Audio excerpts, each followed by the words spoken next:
Hi everyone, I hope all is well. I'm back here in the new home of Beit Chaverim here in Westport, Connecticut on the week of Parshat Tzav. Now Parshat Tzav and I have a very unique connection as it was my bar mitzvah parsha, so I love talking about it. Now more years than not, Parshat Tzav falls out on Shabbat HaGadol, the Shabbat before Passover, before Pesach. Now there are many different reasons why this happens, but something that really sparks my interest in the first aliyah of this week's parsha might have a very nice connection to Parshat Tzav being juxtaposed right before Passover. And that being in the first aliyah, we see the verse, the pasuk, Ufashat et begadav lavash begadim achirim.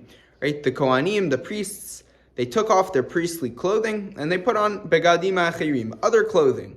Right, and Rashi explains this to mean that when they would go empty the ashes from the temple, they would go switch into mundane clothes so they wouldn't get their priestly clothes dirty.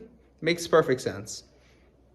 Now, as I spoke about at great length last year, right before Pesach, Pesach and Yom Kippur have a lot of similarities.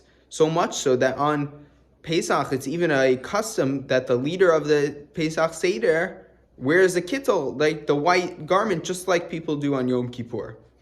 And I think that this verse in the first aliyah of this week's parsha could be really telling us something important about our mindset going into Pesach.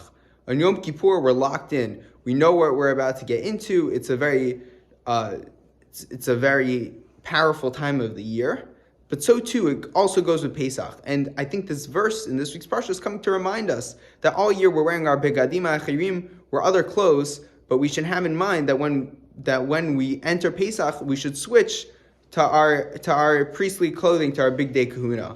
So with that, I wish you all a Shabbat Shalom and happy Passover.